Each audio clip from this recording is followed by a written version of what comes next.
Your Excellencies, ladies and gentlemen, in a fast-changing world, the OCB administration is playing a more essential role than ever.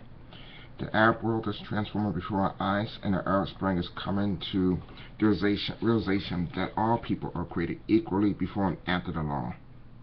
The matter being, women and girls should be treated just as fairly as men. The pay should be on the same scale as the men and or at the general population relating to the field of employment for which they serve. We are fully committed to staying ahead of the game, and my administration will be intensifying our engagement within the international community while upholding our previous commitments to issues relating to our direct assistance our citizens within the member states. The OCB administration truly supports the transitions underway in the Middle East and Northern Africa, as we believe in diplomacy that is based upon mutual respect for each other and the citizens of the member states who require our services in order to survive within today's society. The Office of the Commissioner for Birds and IGO continues to strive for that more perfect tomorrow with issues relating to the everyday life of the average citizen in the areas of healthcare, education, housing, ensure positive access to life-sustaining resources, i.e. food and water, further, the eradication of violence and sexual assault against women and children, and eradication of discrimination in all aspects of life. The OCB administration continues to support our public safety communities by way of direct assistance of the necessary equipment required for the sincere acts of the preservation of life and property of the citizens of the member states. We are committed to the cause of providing aid when a disaster has struck one or more states. The task is not an easy one, but we accomplish this by working with the public safety community, its vendors, and other supportive agencies, i.e. member states and governmental and non-governmental organizations. We are committed to the goals of assuring human rights. No one should be disrespected for being different and or coming from another country. The international community needs to come together and love each other with due respect. In addition, ensure that each other has the ability to live their independent life without interference from the state. Moreover, we know that this is a time of fiscal constraint and economical hardship for the citizens of the member states and the international community as a whole. Therefore, the OCB administration is seeking out every opportunity to work smarter and more efficiently. We have proposed painful but reasonable and responsible cuts to our services. However, the cuts made were done so that our overall infrastructure was not compromised in any fashion. In fact, we took notice of the areas which required a more influence over time. We are forever capitalizing on efficiencies in the international arena of healthcare services and our programs, which are designed to assist the citizens of the member states. The OCB administration, while scaling back on large projects worldwide, we are taking countless measures to streamline our efforts, improve procurement, and find new efficiencies that will add up to significant savings across the board. Even in this tough economy, the overall budget request represents a smart and strategic investment for the citizens of the member states. Our foreign policy is a force for economical renewal, and within the international community, our policy supports development in the world's poorest and most unstable areas because it is the right thing to do. And in the last year alone, direct contributions to our budget have brought and encouraged a positive light in the areas of international diplomacy and provided a significant return for the OCB administration. The preservation of the OCB administration leadership, funded by the citizens of member states, corporations, and civil society, provides a crucial foundation for global action and allows this administration to lead by an example, by persuasion, and by convenience, and when necessary by coercion. It positions us at the front gates of hope for freedom and economical prosperity. This year, the OCB administration's budget request totals the sum of $10.5 billion in the face of multiplying challenges. Budgeting needs and increased responsibilities, although we have limited our request to where it is absolutely necessary to achieve our mission. We have requested a modest increase that is less than the overall rate of inflation.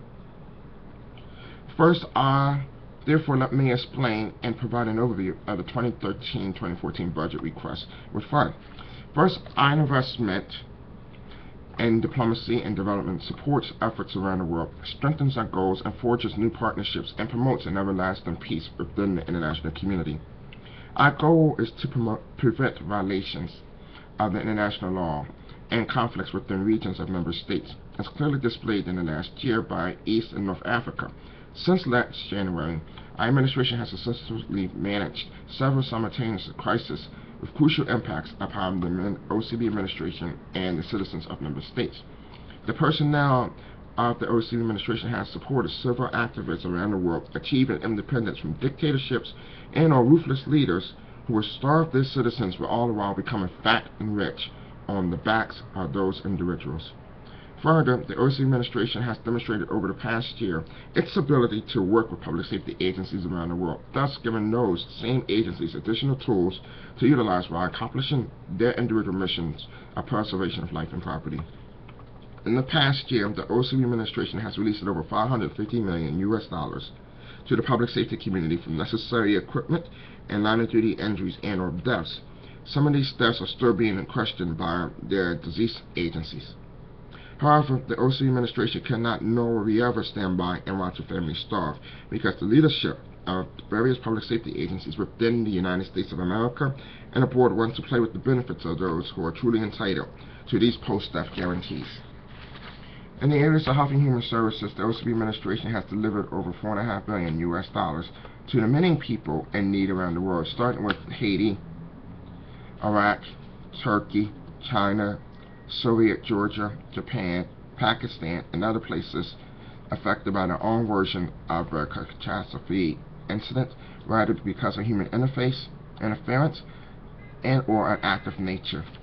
Nonetheless, issues pertaining to the international burden and disability communities as a whole, the OCB administration operating within the aforementioned figures has aided over 3.5 million citizens within the realm of member states, acquiring services in the areas of food and water, health care, post-incident health care, housing, education, and prevention of mental health services, all the while fighting a continuing battle within the international community for a more focused, driven, economical, and healthcare systems that allows for everyone to participate within their country-provided resources without hesitation or inability to confer themselves.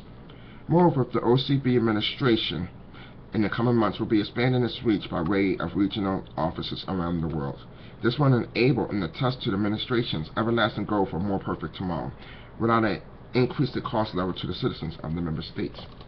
In the end, all we hope to accomplish within the international community will depend on the men and women appointed and/or hired for the various positions within the Office of the Commissioner for Birds and IGO. Whether they are engaging or maintaining crucial relationships with leaders of foreign governments, or providing on-the-ground support in the areas of proficiency, implementing crucial development factors, and reaching out to the citizens through friendly diplomacy and not fear. Our planning officers around the world will serve as powerful symbols of the OCB administration's strengths and ability to assist on a multi-pillared approach. Unfortunately, we have watched our 5-year plan disintegrate before our eyes because of hate for those who are different. Let this be the year of progression and without interference from outside sources that would do harm to this administration because of their individual misunderstanding of what is right or wrong. This budget includes cost situations for improving the infrastructure within the United States of America and extending our reach beyond the borders of the aforementioned. The leadership of the OCB administration in today's world is not a birthright.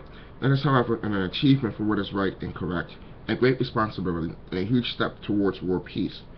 Many people have tried what we are attempting to accomplish within the 2013-2014 budgetary fiscal year.